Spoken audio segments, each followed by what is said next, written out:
자, 14장 19절부터 21절 같이 읽죠. 조금 있으면 세상은 다시 나를 보지 못할 것이로되 너희는 나를 보리니 이는 내가 살아있고 너희도 살아있겠음이라. 그날에는 내가 아버지 안에 너희가 내 안에 내가 너희 안에 있는 것을 너희가 알리라. 나의 계명을 지키 나를 사랑하는 자니 나를 사랑하는 자는 내 아버지께 사랑을 받을 것이요 나도 그를 사랑하여 그에게 나를 나타내리라. 아멘. 여러분들이 제일 신날 때가 어느 때입니까? 내가 보고 들은 것을, 내가 경험한 것을 얘기할 때. 그렇지 않나요? 남자들은 군대 갔다 온 얘기할 때 내가 경험한 거니까. 그래서 내가 경험한 것을 얘기할 땐 시간이 지났는데도 내 감정이 묻어나요. 그때 상황이 다시 되살아나요. 우리가 그걸 간증이라고 해요. 하나님은 우리의 삶에 끊임없는 간증을 우리 가운데 만들어 주시는 그런 분인 줄로 믿습니다. 올해도 어렵고 힘들다고는 하지만 올해 삶 가운데도 하나님께서 우리의 삶을 반전시키셔서 나는 할 수 없지만 하나님이 이렇게 하셨습니다 라고 하는 끊임없는 이야기, 그런 하나님의 이야기들이 우리들에게 풍성하게 되기를 주님의 이름으로 축원합니다. 요한복음 말씀을 가지고 옆에 있어 힘이 되겠습니다. 세 번째 이제 말씀을 나누게 되는데요. 오늘 말씀 가운데 보면 예수님이 이렇게 말씀하세요. 내가 나를 나타낼 거야. 그런데 제자들은 그 말이 납득이 안 되는 거죠. 왜냐 그러면 주님이 가신다고 그러셨잖아요. 주님이 우리 앞에서 이제 없어지시겠다고 하시는데, 죽겠다고 하시는데, 그런데 그분이 나타나시겠다. 그러면서 하시는 말씀이 내가 너희들하고 함께 있을 때 있었던 육체는 이제는 없어. 이 모습은 아니야. 내가 다시 오면 성령으로 올 텐데 너희 속에 임할 것이고 내 안에 계신 그 성령님이 나를 나타낼 거야. 여러분, 제자들이 그게 믿어졌을까요? 이게 뭔 소릴까? 아마 제자들은 그런 생각을 했겠죠. 그래서 근심했겠죠. 그래서 어쩌면 예수님은 제자들에게 많은 설명과 이해와 그 이해를 바탕으로 이 제자들이 믿음이 생기기를 아마 예수님은 기대하셨을 것입니다. 그저 이 이야기는 하나의 정보로 끝나는 것이 아니라 이거 믿어야 돼. 믿으면 사실이 되거든. 믿으면 이 일이 영광이 되거든. 여러분, 그런 말씀 아니겠습니까? 근데 여러분, 눈에 보이는 과학 같으면야, 실증이 분명한 것 같으면야 믿겠는데, 그런데 눈에 보이지 않는 세계를 하니까 도무지 이게 어려운 거예요. 어려운 거예요. 오늘 예수님이 하시는 말씀을 우리가 잘 한번 우리도 새기면서, 또 짧은 말씀이지만 예수님이 안타깝게 하시는 말씀, 제자들이 이거 믿어줬으면 좋겠다, 이런 주님의 심정을 우리가 헤아려 가면서 이 말씀을 좀 우리가 잘 이해하고 이해를 넘어 이 말씀이 우리의 믿음이 되었으면 좋겠습니다. 오늘 주님이 이렇게 말씀하시죠. 내가 너를 고아와 같이 버려두지 않을 거야. 그러면서 하시는 말씀이 조금 있다가 세상은 나를 보지 못할 거야. 이 세상 사람들은 내가 지금 보여주는 이 모습을 더 이상 볼 수가 없을 거야. 그러니까 이 땅에서 사라지신다는 이야기죠. 여러분, 이것은 세상 사람들에게만 그런 것이 아니라 제자들에게도 동일한 것이죠. 예수님이 십자가에 돌아가셨다가 이제 이 땅에서는 더 이상 만질 수도 없고 볼 수 없는 그런 살아있는 분이 아니셨단 말이에요. 그런데 그분이 다시 또 이렇게 말씀하십니다. 너희는 나를 보리니? 그런데 너희는 나를 또 볼 거라는 거예요. 세상은 나를 못 보는데 너희는 볼 거다. 어떤 모습으로 본다는 이야기일까요? 예수님이 부활하시고 난 다음에 사도행전 1장에 보면 사도들에게 친히 40일 동안 보여주셨다. 부활의 몸일 수도 있었겠죠.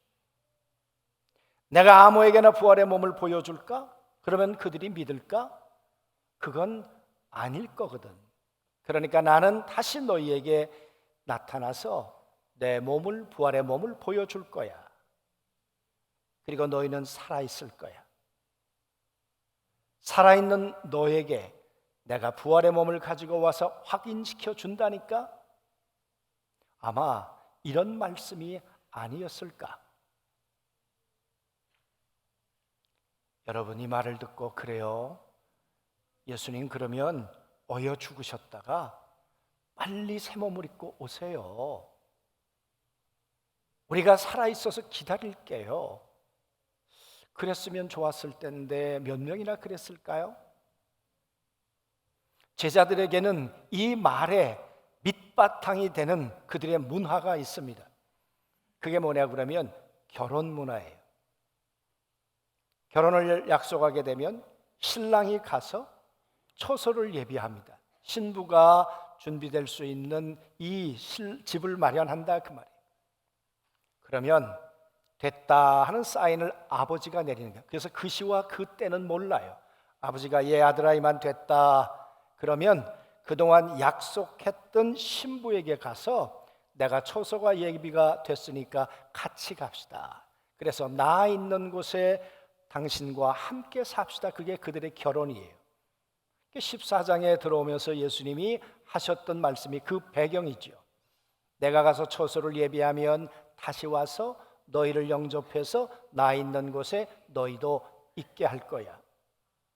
눈에 보이는 결혼식은 이해를 하겠는데, 아니 예수님이 죽었다가 다시 오신다? 그런데 가서 그게 처소를 예비하시는 거다? 아니 그게 오늘 제자들이 이해가 안 되는 거죠.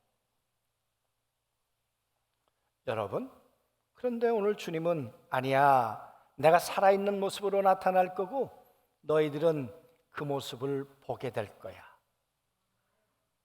그러면서 하시는 말씀 잘 보세요. 그 다음 말씀이 이렇게 얘기를 해요. 내가 너희 아버지 안에 있고. 내가 어디 있다고요? 아버지 안에 있다는 거예요. 내가 이렇게 살아났는데 내가 아버지 안에 있다는 거예요. 내가 죽은 것이 아니라 이 부활의 몸을 입고 내가 아버지 안에 있게 된다는 거예요. 아버지가 영원히 살아계신 것처럼 나는 아버지 안에 영원히 살아있는 존재로 나는 있게 될 거야. 그런데 나만 있는 것이 아니라 너희도 내 안에 있을 거야. 여러분, 좀 어렵지만 우리는 성령으로 거듭난 사람들이니까 이 영적인 예수님이 하셨던 이야기를 우린 믿음으로 아멘이 될 줄로 믿습니다. 응? 예수님이 십자가에 죽고 부활하신 것이 그냥 이 땅에서 사라져버리고 일시적인 것이 아니라 그게 아버지 안에 다시 복귀하신 거예요. 그런데 그냥 복귀하신 것이 아니라 제자들을 데리고 제자들과 함께 예수 그리스도를 통하여 아버지 안에 있게 되었다 그 말이에요.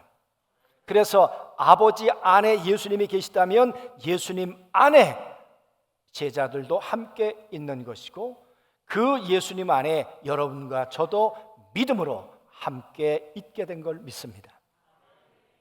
오늘 예수님이 그 이야기를 하시는 거죠. 그런데 여러분, 이게 눈에 보이는 현상의 얘기가 아니라 보이지 않는 영적인 이야기이니까 참 이걸 아멘하고 받아들이기에는 참 어려웠을 거예요. 그러니까 이런 이야기는 성령이 아니고는 아마 동의가 되기 어려웠겠죠. 그러나 오늘 예수님은 그게 현실이야. 그렇게 될 거야. 내가 아버지 안에 있는 것처럼 너희도 내 안에 있어. 내가 너희를 데리고 아버지 안에 함께 있는 거야. 그러니까 아버지와 예수 그리스도와 오늘 사도들이 성령 안에서 하나가 됐다 그 말이에요. 여러분, 이거 놀라운 일 아닙니까? 우리가 다 원수되고 죄인 되었던 사람들이 에베소서에서는 죄와 허물로 죽었어요. 하나님의 영에 대해서는 죽었어요. 아무리 종교 생활을 해도 예수님 그러셨어요. 내가 물과 성령으로 거듭나지 아니하면 하나님 나라와 상관없다. 하나님의 영으로 다시 태어나야 한다. 여러분, 오늘 제자들은 하나님의 영으로 다시 태어나서 예수 그리스도 안에서 하나님 안에 함께 있는 자들이 됐다는 건 이건 영원한 축복이에요. 영원한 은혜예요. 이게 돈으로 되겠습니까? 스펙으로 되겠습니까? 무엇으로 되겠습니까? 오직 하나님의 은혜로, 하나님의 사랑으로 이 일들은 우리의 심령 속에 현실이 된 걸 믿습니다. 오늘 제자들이 말씀하시는 거죠. 이런 일들이 너희 안에 있게 된 거야. 그러면 말이야, 너희들이 어떻게 살아야 될까? 그게 그 다음 구절이죠.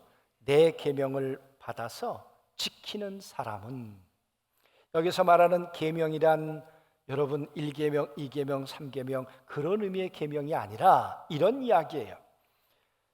제자들 안에 예수님이 계시고 예수님 안에 제자들이 함께 있게 되었는데 이제 이들을 연결시켜 주고 있는 것은 성령님이세요. 그런데 성령님이 오늘 계명이란 말은 명령이란 말이에요. 명령. 성령께서 물을 갖다가 하고까지 좀 채워봐. 너희 말이야, 나사로가 무덤에 지금 썩어가고 있는 거 나도 알거든. 그런데 무덤 문을 좀 옮겨봐.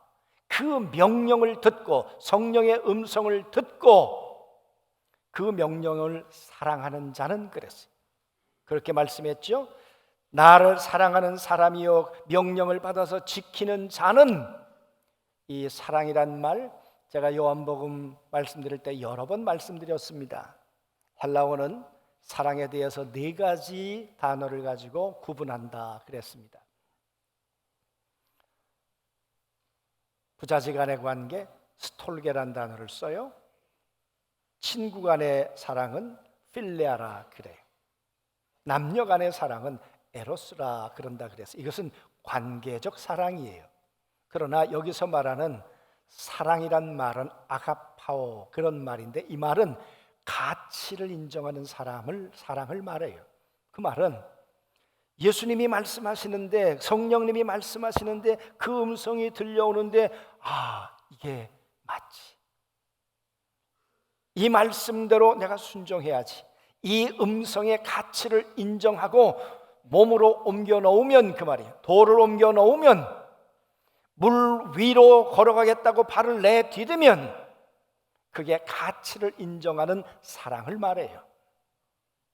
그렇게 사랑하는 사람은 나를 사랑하는 사람이고 그런 자는 아버지의 사랑을 받을 것이요. 그 말은 아버지로부터 너 가치 있다. 아버지가 나를 인정하는 가치 있는 존재가 된다는 거예요. 여러분, 그래서 하나님께서 아들 예수야, 정말 저 사람이 제가 내 우리 성령의 음성을 듣고 제가 순종하는구나. 제가 정말 가치 있는 존재 아니야? 그런 자에게 뭐라고 얘기를 하죠? 그를 사랑하여 그에게 나를 나타낼 것이다. 할렐루야, 아멘. 오늘 제자들의 고민은 이 땅에 육체로 있고 계셨던 예수님이 사라져 가시는 거잖아요. 그런데 그 예수님이 보혜사셨잖아요. 근데 오늘 말씀해 보니까 그 보혜사셨던 예수님이 이제 나타내시겠다는 거예요. 예수님이 성령으로 오시기 전까지는 잘 생각해 보세요. 예수님이 일하시면 성령님이 뒤따라 가셔서 섬기셨어요. 근데 이제는 성령님이 일하시면 예수님이 당신을 나타내시겠다는 거예요. 성령님이 음성을 듣고 성령을 따라 순종하면 예수님이 병든 자를 고치기도 하시고, 앉은 뱅이를 일으켜 세우기도 하시고, 옥문을 열기도 하시고, 예수님이 내가 나타날 거야, 내가 보혜사가 될 거야.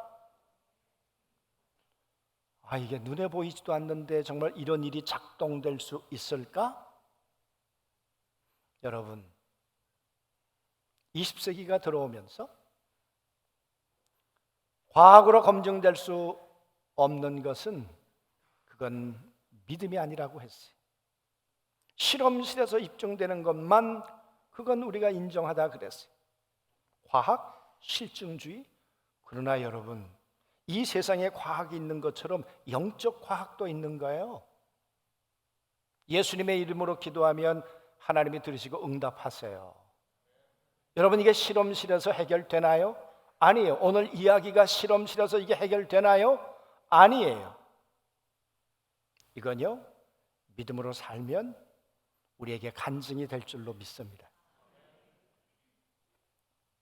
우리가 사는 시대를 요즘에 우리가 4차 산업시대라고 그렇게 얘기를 해요. 1차 산업시대는 전기기관차가 만들어져서 운송기관이 이제 발명을 하게 된 거죠. 그리고 많은 변화를 가지고 왔죠. 그리고는 19세기에 들어오면서 이 전기가 개발됐어요. 그리고는 세상이 많이 달라지지 않았어요? 얼마나 많은 이 물건들이 대량으로 만들어지기 시작했습니까? 전기 때문에. 정말 세상이 달라졌어요. 그런데 3차 산업시대는 컴퓨터와 인터넷이 만들어지면서 완전히 정보의 홍수가 돼버렸어요. 4차 산업시대는 이 정보를 기반으로 해서 요즘 우리가 아는 이 데이터 그리고 인공지능 이런 걸 통해서 이제는 연결시대, 4차 산업시대는 초연결시대라 그러잖아요. 뭐가 연결되나? 여러분 한번 생각해 보세요. 내비게이션이라는 거. 우리 손에 핸드폰이 들려지기 시작했습니다. 2009년에. 그리고 갤럭시를 2010년에 만들었습니다. 핸드폰 안에 컴퓨터가 들어가기 시작했단 말이에요. 그리고 나서는 이 핸드폰이 끊임없이 진화했어요. 그러다가 이제는 내비게이션이 만들어졌어요. 요즘 내비게이션 안 쓰는 사람이 없을 테니까 그건 당연한 걸로 생각하는데 당연한 거 아니었죠. 10년 전만 해도. 그러나 이제는 뉴노멀, 우리의 일상이 되어버렸어요. 그러니까 이제는 당연하다고 생각하지만 10년 전에만 해도 그게 아니었다니까요. 그런데 여러분, 내비게이션을 생각해 보세요. 제가 오늘 안중에서 이제 저녁에 강남을 가야 되는데 강남 어디라고 제가 쳤다고 생각해 보세요. 여러분, 현실 세계에서 내가 어디를 가겠다고 치는데 저 하늘에 저 구름, 클라우드라는 곳에 가상세계, 내 이 안중과 똑같은 이 대한민국 지도가 저 속에 있는 거예요. 그리고는 인공위성을 통해서 다 분석해가지고 어디로 가는 것이 빨리 가는 길일까? 그걸 실시간으로 우리에게 알려준다 그 말이에요. 그게 여러분 초연결 시대예요. 저 구름 속에 있는 저 빅데이터와 빅데이터를 통해서 내가 살고 있는 시대를 이 내비게이션이라는 걸 통해서 연결해 주고 있다. 아멘. 예. 여러분, 그런데 생각해 보세요. 이게 실시간으로 우리를 인도하는데 그러면 우리가 살고 있는 이 세상 가운데 우리가 살고 있는데 하나님은 어떻게 하실까요? 오늘 말씀에 이런 이야기죠. 제가 이 핸드폰 가지고 나왔는데요. 이 핸드폰을 가지고 있다고 해서 되는 게 아니지요. 이 핸드폰을 개통을 해야 되잖아요. 우리가 살아있다고 있는 게 아니라 우리가 예수님을 영접해야 하나님과 관계가 맺어지는 것처럼 이게 개통이 돼야 되잖아요. 이거 개통 안 하고 쓰시는 분 계세요? 그렇잖아요. 아니, 개통이 됐어요. 그러면 이거를 이제 켜야 되잖아요. 이걸 시동을 걸어야 되잖아요. 그걸 우리가 컴퓨터는 부팅한다 그러잖아요. 유목민들이 양을 치러 나갈 때 부스를 신는다고 그래. 그걸 부팅이라, 부팅. 그게 이제 거기서 나온 말이잖아요. 여러분, 그래서 이 핸드폰을 개통을 했습니다. 그리고 이것을 부팅을 해야지. 이걸 켜야죠. 그리고 켜고 난 다음에 이걸 작동해야 될 거 아니에요. 내가 강남을 가고 싶다, 부산을 가고 싶다, 그렇게 쳐야, 그래야 이 기계가 작동이 되면서 실시간으로 동쪽으로 가십시오, 서쪽으로 가십시오, 30km로 가십시오, 저기 카메라가 있습니다. 그렇게 가야 내가 안전하게 갈 수 있는 거죠. 이 내비게이션이 나를 인도해 주면 두 가지가 내게 유익이 있어요. 뭐냐? 시간을 단축해 주고, 또 하나는 에너지를, 기름값을 절약해 준다, 그 말이에요. 그러면 여러분, 하나님과 연결이 되려면 어떻게 해야 되겠나? 오늘 예수님이 왜 오셨어요? 하나님과 우리가 지금 단절돼 있거든요. 그런데 예수님이 오셔서 하나님과 우리를 연결시켜 주셨죠. 그래서 하나님 안에 우리를, 우리 안에 하나님이 내주하게 하심으로 영접하는 자, 곧 그 이름을 믿는 자들에게 하나님의 자녀가 되게 해주셨다, 그 말이에요. 여러분, 하나님의 자녀가 되었으면 그걸로 끝입니까? 아니, 이걸 작동을 해야 되잖아요. 하나님, 제가 오늘 부산을 가고 싶은데요. 그러면 하나님께서 뭐라고 하실까요? 오늘 여기 보니까 내 말을 듣고, 그 말은 성령님이 실시간으로 나의 삶을 인도해 주신다는 거죠. 다윗이 그 많은 전쟁에서 이길 수 있었던 이유가 뭡니까? 물어가로되 실시간으로 하나님 앞에 여쭤보니까, 다윗아 뽕나무로 올라가라, 그 다음은요 매복을 하거라. 하나님이 실시간으로 다윗에게 말씀해 주셨죠. 그 말씀을 듣고 다윗이 순종하니까 하나님께서 다윗에게 승리를 주신 줄로 믿습니다. 하나님이 나타나신 거예요. 하나님이, 그래서 내 계명을 듣고 내 음성을 듣고 그 음성의 가치를 인정하면 나도 너를 가치 있게 여겨서 내가 나타날 거야. 예수님이 나타날 때는 그래, 눌리고 억울한 자에게는 위로함으로, 두 눈의 눈물을 닦아주심으로 얼마나 힘들었냐, 이렇게 나타나실 수도 있고, 때론 병든 자에게는 치유로 나타나실 수도 있고, 지혜가 없는 자에게는 지혜와 지식으로 나타나실 수도 있고. 그러면요 여러분, 주님은 우리의 필요를 채우시기 위해서 옆에 있어 힘이 되시려고 우리에게 나타나시는 분인 줄로 믿습니다. 아멘. 오늘 주님이 이런 방식으로 너희가 살면 내 삶에 파도가 있지, 내 삶에 위협이 있지, 그러나 내가 보혜사잖아, 내가 너를 도울 수 있잖아, 내가 나타날 거잖아, 너 핸드폰 개통시켰냐 그 말이에요. 너 나를 영접했냐 그 말이에요. 내 안에 네가 있고 네 안에 내가 있냐 그 말이에요. 있는 걸로 끝난 것이 아니라 너 나를 작동시키고 있냐 그 말이에요. 내 음성을 듣고, 내가 음성으로 살겠습니다, 복잡한 회로를 다 정리하고 너희가 그렇게 한번 살아볼 거냐 그 말이에요.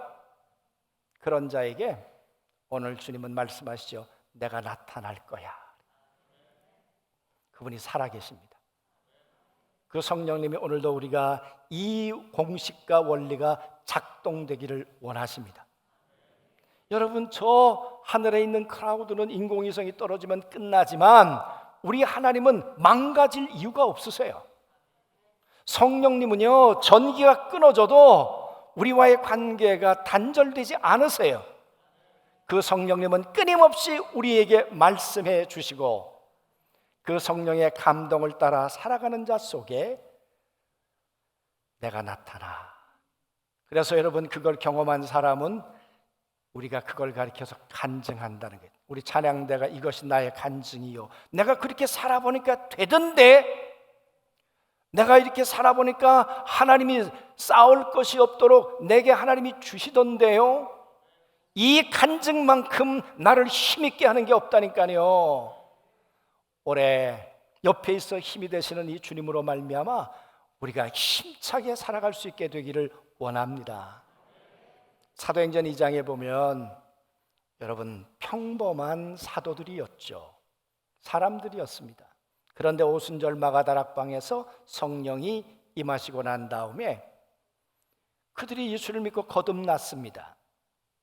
3,000명씩 회개하고 돌아왔다 그랬습니다. 그러나 그걸로 끝이었습니까? 아니죠. 그들 안에 하나님의 영으로 충만하니까 성령으로 말미암아 그들이 사도의 가르침을 받고 그리고 서로 봉사하고 떡을 떼고 기도하기에 전혀 힘쓰면서 그들에게 어떤 일이 벌어졌습니까? 필요를 따라 나누어 주더라. 할렐루야, 아멘. 그래서 그 주님께서, 예수 그리스도께서 우리 안에 나타나 보혜사가 되어 주신 사람은 나를 통해 누군가에게 보혜사가 되어주는 삶을 살아야 한다는 거예요. 아멘. 여러분, 하나님의 거룩한 성령이 우리 안에 계시다는 게 얼마나 놀라운 일인가. 우리 사도신경을 이렇게 고백해요. 성령을 믿사오며. 여러분, 그 다음 말이 뭡니까? 거룩한 공회와. 여러분, 우리가 예수를 믿고 거듭나요. 거듭난 성도들이 모여 있는 것을 거룩한 공회라 그러는 거예요. 여기 사람들이 모여 있기 때문에 공회가 되는 게 아니에요. 사람들이 모여 있기 때문에 성령으로 거듭난 사람들이 모여 있어야 하나님의 영의 인도를 받는, 통치를 받는 하나님의 나라, 하나님의 교회, 하나님의 공회가 세워진 거다 그 말이에요. 아멘. 오늘 우리는 끝나고 총회를 할 거예요. 지난번에 총회를 하는데 보니까 몇 분 안 오시고 다 가셨어요. 아마 저기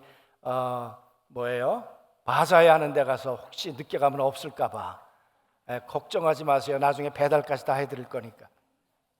그러셨는데 여러분, 이제 이 핸드폰이 나오고 난 다음에 뭐가 문제가 생겼나 잘 생각해 보세요. 2009년에는 페이퍼 신문, 우리가 신문을 73%가 아침에 보았습니다. 아침에 봐본 건 아니겠지만, 그런데 10년이 지난 다음에는 10% 미만으로 봅니다. 그 말은 이제 모든 정보를 핸드폰을 통해서, 유튜브를 통해서 봐요. 그건 무슨 얘기냐? 전부 다 파편 조각이 됐단 말이에요. 다 개인주의화 돼버렸어요. 이게 교회가 갖는 위기예요. 교회가 그리스도 안에서, 성령 안에서 한 몸이라 그러는데 다 파편이에요. 사실 이것은 교회 모습은 아니에요. 한 해 동안 성령께서 우리 교회 안에 어떤 일을 행하셨는지 모든 성도들이 관심을 가져야 돼요. 하나님의 영으로 거듭난 성도들을, 우리의 영원한 천국 백성들, 할렐루야, 아멘. 그리고 앞으로 어떻게 갈까? 그걸 격려하고 서로 위로하고. 우리는 조금 저도 그런 실수를 했던 사람 가운데 하나인데, 제가 미국에 가서 제 동기 목사를 만났더니 그 친구는 늘 그런 얘기를 해요. 나는 내가 나사렛 교회 목사인 게 너무 행복해. 왜? 나는 총회 갔다 오면 총회가 그렇게 나에게 힘을 줘. 그래서 그 많은 총회 대의원들이 그 작은 거 하나 이런 일이 있었다 그러면 다 격려해주고 박수해주고 힘내라 그러고, 그래서 내가 나사렛 교단의 일원으로 목사로 있다는 게 너무 감사해. 사실은 오늘 우리가 총회를 하는 건 바로 거룩한 공회를 하는 거예요. 할렐루야, 아멘. 부족한 게 있으면 격려하고, 하나님이 채워주신 게 있으면 서로 하나님 앞에 격려하고 박수하고, 할렐루야, 아멘. 그래서 이젠 파편이 아니라 하나로 연결된 한 몸이 되어야 하나님의 역사는 이루어갈 줄로 믿습니다. 그래서 여러분, 우리는 보혜사 되시는 성령의 나타나심을 따라 우리는 은혜를 입은 사람들이고, 그런 우리를 통해 또 하나님의 은혜를 나타내는, 때론 격려의 말로, 위로로, 지혜로, 때론 물질로, 그래서 필요를 채워서 하나님의 교회를 힘이 되게 하고 능력 있게 서로 채워가는, 그래서 옆에 있어 짐이 아니라 옆에 있어 힘이 되는 사람들이 되라고 우리를 불러주신 줄로 믿습니다. 우리 안중교회가 그런 교회 될 줄로 믿고 우리 2023년을 출발할 때 오늘 총회를 하면서 다 함께 기도하고 또 새롭게 다짐하고 이 검은 토끼의 해 정말 레빗 점프, 그래서 정말 점프를 준비하는 그런 한 해가 될 수 있게 되기를 주님의 이름으로 소망합니다. 아멘.